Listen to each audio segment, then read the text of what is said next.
Eye Problems, Some Anxieties of Autobiography by Nicholas Rankin. How can I write honestly about my own life? Generally, in what I write, I prefer to hide. I'll duck behind a palisade of other people's quotes or into a thicket of erudition, not liking to reveal my core. The English, observed Doris Lessing, vanish into camouflage at the first sight of a stranger. Yes, I fear embarrassment. Rudyard Kipling called his own autobiography Something of Myself, definitely not everything. My first book, written in the early 1980s, had someone, me in my 30s, going round the world on a literary quest and reporting what he saw.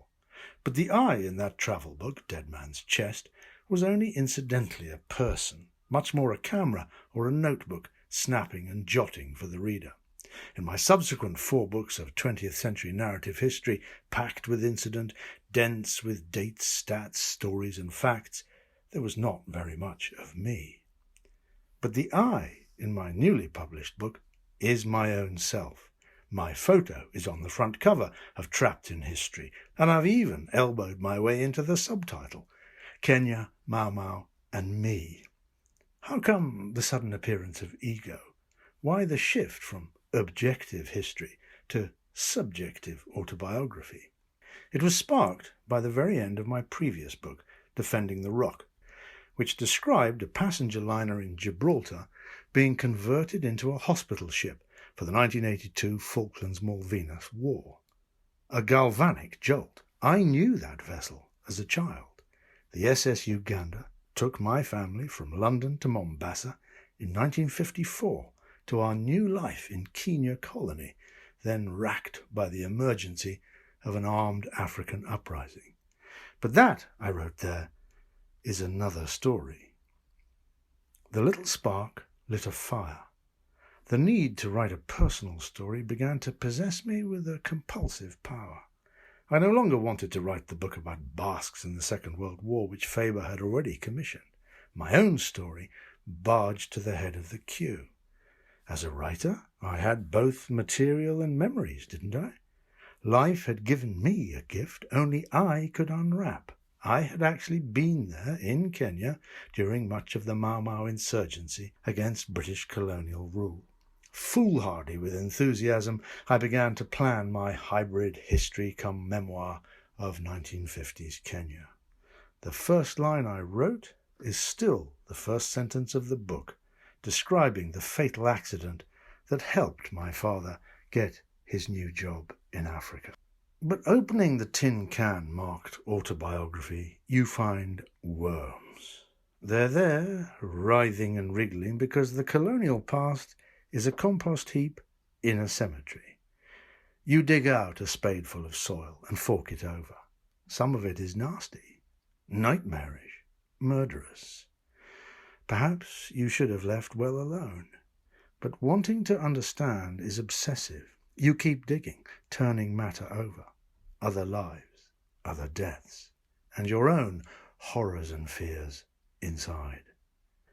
I lived in Kenya colony from the age of 4 to 13, a child with no power over my destiny. Writing Trapped in History from my 60s into my 70s, I was no longer innocent and could not remain ignorant.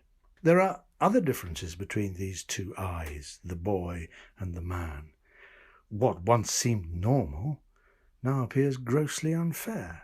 The pyramid of racial dominance established in Kenya colony, 50,000 white Europeans, over 150,000 brown Asians, above nearly 6 million black Africans, could never last. People fought it to the death. In 1963, the independent Republic of Kenya was born under the leadership of Jomo Kenyatta, who had been jailed by the British for 9 years. I could never have written this book while my parents were alive. My skepticism is a critique of them. Don't expect to be liked. Revealing family secrets will grieve the relatives you love. Other anxieties nag and bite. Can I, a white person, write about black struggle? Isn't this white saviour complex? Can the oppressor ever understand the oppressed? I think authors must make the imaginative effort, because stay in your lane is both lazy and timid. You can but try. It takes courage, research, empathy. So dig deeper, work harder, fail better. Trapped in History is about not being free in beautiful Kenya. Yes, a sunny garden crowned our 22 acres, but we lived in a bungalow with barred windows, an iron gate in the corridor, and a siren on the roof. My parents carried a gun. We were in plenty, but amid poverty. I explained the system I grew up in, its narrow codes of caste, class, colour, creed, corporal punishment, and tried to understand the other side, the rebel Mau Mau movement that had terrified me. Why did it start? What did the Kikuyu people believe? Why was land such a burning, desperate question? What injustices over decades led Africans to armed rebellion? Why did the Mau Mau kill women and children? And why did the colonial British forces react with such unbridled savagery and repression? History tries to tell the truth of what happened in the past. It's not always easy to face up to our own, but it has to be done. In 2023, King Charles III visited the Hall of Shame in Kenya's new Museum of National History. There was no excuse for the British abuses back then, he said in a public speech at the state dinner afterwards. Privately, in a gesture of reconciliation, the king later met a daughter of Dedan Kimathi, the charismatic Mau Mau guerrilla leader who'd been hanged by the British as a terrorist in 1957. Honest autobiography is also hard work.